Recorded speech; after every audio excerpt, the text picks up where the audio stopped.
Bonjour à tous, bienvenue dans iCare, le MAG. 30 minutes pour bien comprendre comment augmenter la résistance immunitaire de vos animaux en maximisant l'hygiène de votre ferme. Nous sommes ravis de vous accueillir dans le cadre exceptionnel de la bibliothèque de l'Institut Agro de l'Agrocampus Ouest de Rennes. Cette bibliothèque compte plus de 30 000 ouvrages qui ont été lus, sont lus et seront lus par les ingénieurs agronomes les plus prometteurs de leur génération.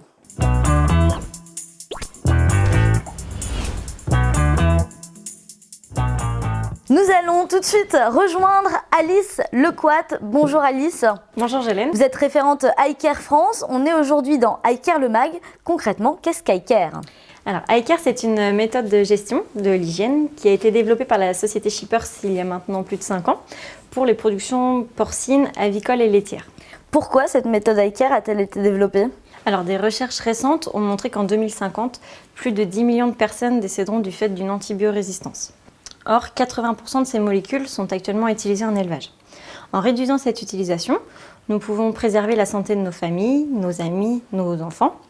La solution est l'hygiène pour réduire la consommation d'antibiotiques en élevage. Et concrètement, comment ça se traduit ?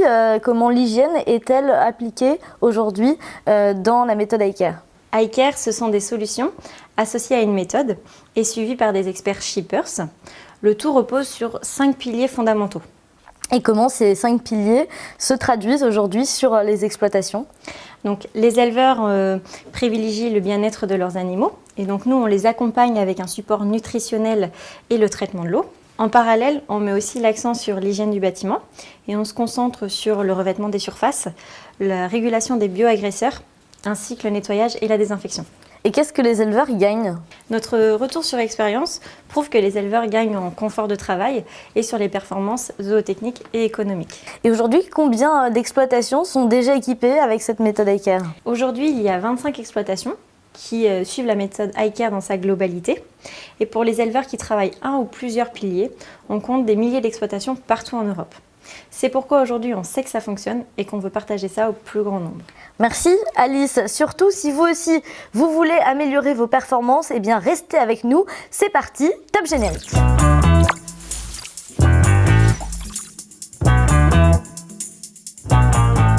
Merci beaucoup de nous retrouver pour cette première web émission d'iCare, le MAG. Nous sommes ravis d'être avec vous et aujourd'hui on va vous donner les clés afin de mieux maîtriser votre environnement. Objectif de meilleurs résultats zootechniques. Aujourd'hui, on vous propose un focus sur l'hygiène du béton en compagnie de Guillaume Legal. Bonjour Guillaume. Bonjour. Vous êtes expert de la société Shippers, expert technique. Et avant de commencer justement à parler de ce sujet de l'hygiène du béton, première question, aujourd'hui, pourquoi en fait un bon béton, c'est stratégique sur une exploitation ?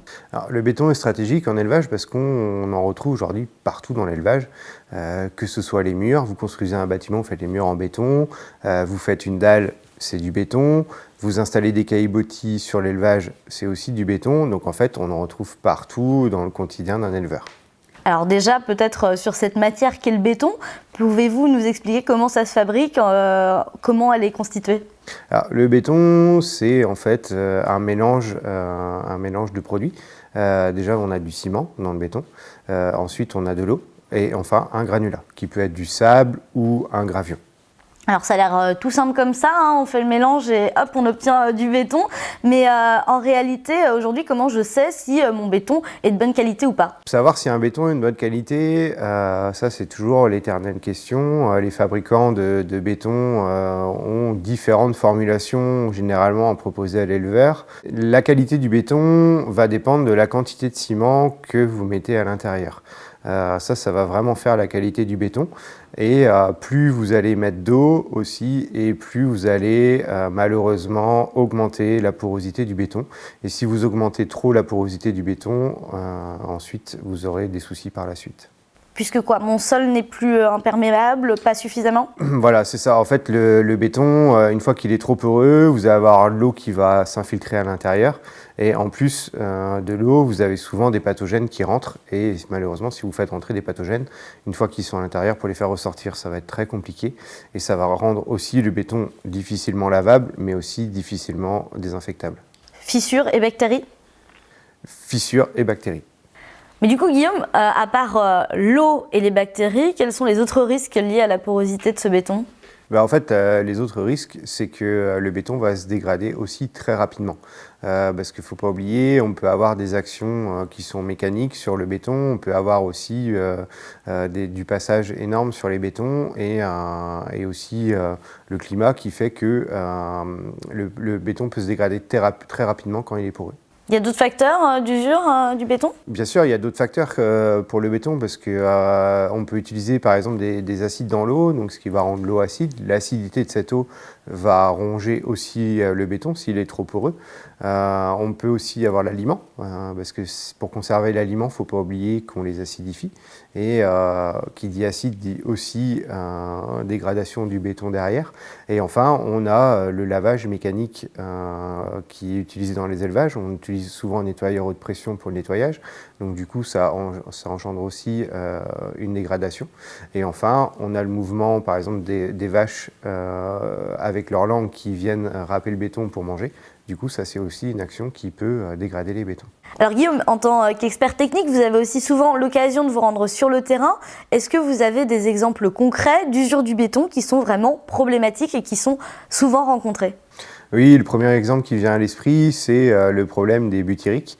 Un butyrique, c'est une bactérie qu'on va retrouver sur la surface du béton, due à l'accumulation en fait de matière organique qui va se coller, notamment sur les tables d'alimentation des vaches laitières. Et ces butyriques, en fait, c'est lié à quoi? Aux aliments, en fait? Ouais, en fait, l'accumulation d'aliments, comme on a un béton qui est poreux, l'aliment va rester collé sur le béton, et puis ensuite, ça va commencer à se dégrader plus ou moins en matière qu'on veut pas. Et du coup, dans cette matière, vous allez avoir les butyriques qui vont commencer à se développer. Et ensuite, malheureusement, quand vous allez nourrir vos animaux, les vaches vont aussi ingérer ces butyriques. C'est un peu un cercle vicieux? C'est un peu un cercle vicieux, c'est-à-dire à partir du moment où le butyrique est présent, il sera là en permanence. Et malheureusement, vous pourrez faire tout ce que vous voulez, même si vous lavez la table d'alimentation, ça reviendra irrémédiablement.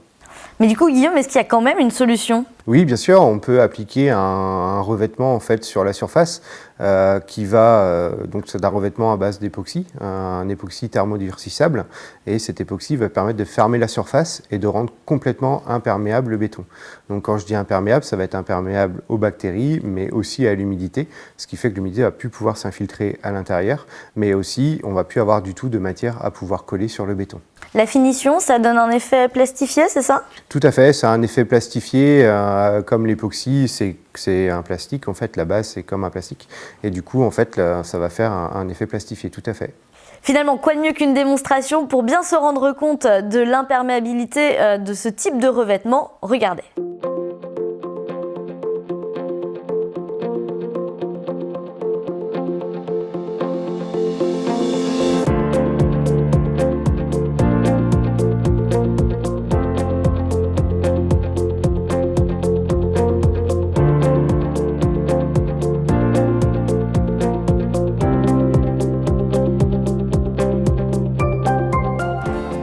Du coup, Guillaume, comment ça s'applique, ce type de revêtement?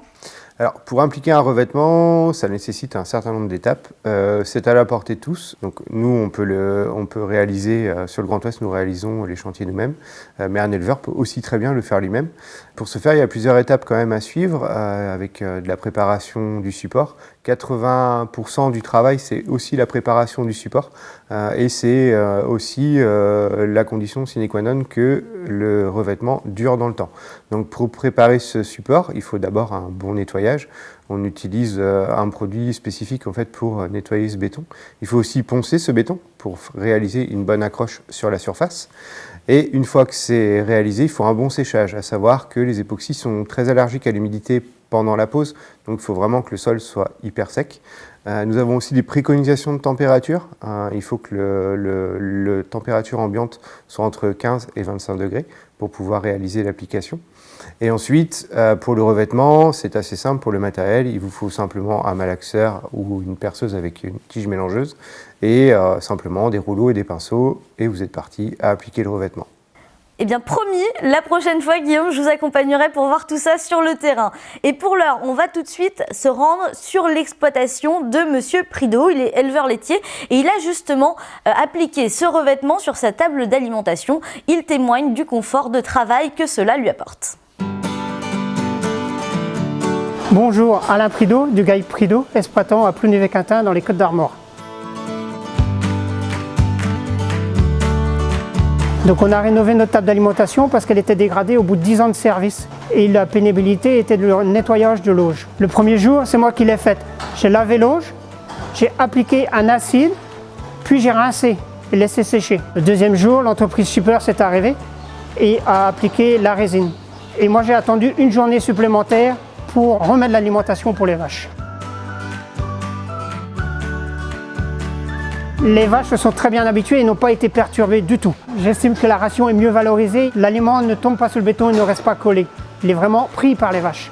Depuis que la résine est posée, le nettoyage de la table d'alimentation est beaucoup plus simplifié. On prend le balai et on pousse. Plus besoin de le frotter.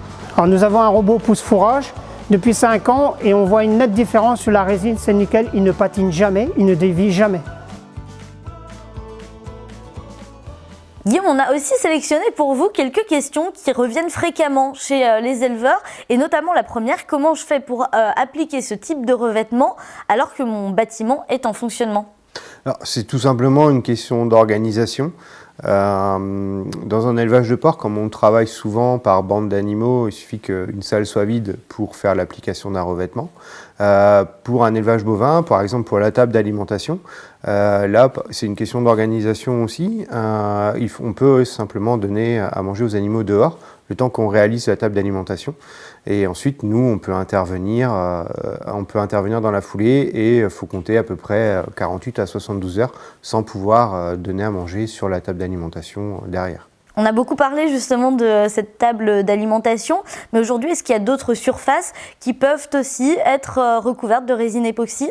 Bien sûr, on peut retrouver notamment, toujours dans l'élevage laitier, on peut retrouver la salle de traite, les quais de traite, le couloir, la laiterie. Ça peut également être un bureau. Sur l'élevage de porc, on va pouvoir mettre du revêtement sur les caillebotis, mais également les couloirs, les murs. Voilà, on a tout un panel de revêtements et pour quasiment toute destination, là où on a du béton, on peut mettre du revêtement. On a aussi une autre question qui revient souvent chez les éleveurs. Est-ce qu'un sol de mauvaise qualité a aussi une influence sur la quantité de nourriture qui est avalée par les animaux ? Oui, tout à fait. Alors, il faut savoir que les animaux, ils ont souvent un odorat qui est beaucoup plus développé que le nôtre. Et malheureusement, les mauvaises odeurs, ça va les gêner pour venir manger. Et du coup, si ça sent mauvais, ils ne vont pas venir manger en quantité suffisante. Et donc, derrière, la quantité d'aliments à gérer sera moins bonne. Guillaume, pour résumer, pourquoi c'est si important d'avoir un sol en béton de qualité ? C'est important d'avoir un bon béton et avoir un sol de qualité parce que c'est le logement des animaux, premièrement, c'est aussi là où ils mangent, là où ils vivent. Et du coup, sans un béton de bonne qualité, derrière, ça va être très compliqué à gérer. Et nous, en tant que poseurs de revêtement et en tant que personne qui propose cette solution, nous avons aussi d'avoir besoin d'un béton de bonne qualité pour appliquer ce revêtement derrière. Quels sont les avantages finalement et pour l'éleveur et pour les animaux d'un revêtement avec cette résine époxy ? Les avantages sont multiples. Déjà pour une question d'hygiène, parce que les surfaces vont être beaucoup plus facilement lavables. Donc si c'est plus facilement lavable, derrière c'est plus facile à désinfecter. C'est aussi une question d'image, parce que quand on a des visiteurs ou des gens qui viennent sur l'exploitation, voire même du grand public, avoir des sols qui soient propres ou des murs qui soient jolis et agréables à regarder, c'est toujours intéressant. Et puis derrière, on a quand même des gains qui sont non négligeables, notamment au niveau des gains moyens quotidiens et des indices de consommation, c'est-à-dire les performances zootechniques des animaux, où on va avoir énormément à y gagner derrière. Aujourd'hui, une résine époxy, ça dure combien de temps Chez Shippers, on a commencé à poser ces résines depuis un certain nombre d'années, plus d'une dizaine d'années. Et aujourd'hui, les résines qu'on a posées il y a plus d'une dizaine d'années sont encore présentes. Donc je pense que 20-30 ans, on peut encore retrouver les résines qu'on a posées. Donc c'est un investissement qui est pérenne. Voilà, c'est un investissement qui est pérenne. Et en plus de ça, vous avez la qualité du revêtement derrière. Merci beaucoup Guillaume pour toutes ces précisions. On espère évidemment que chez vous, ça vous aura apporté les clés pour envisager votre exploitation dans le futur. N'oubliez pas, d'ici là, vous pouvez continuer à poser toutes vos questions et les experts de la société Shippers sont bien évidemment à votre disposition, même pour venir chez vous sur votre exploitation afin de faire un diagnostic bien précis en réponse à vos problématiques. D'ici là, on se donne rendez-vous dès demain pour de nouveaux questionnements dans iCare le Mag. Merci d'avoir été avec nous et d'ici là, n'oubliez pas, une bonne hygiène améliore vos performances.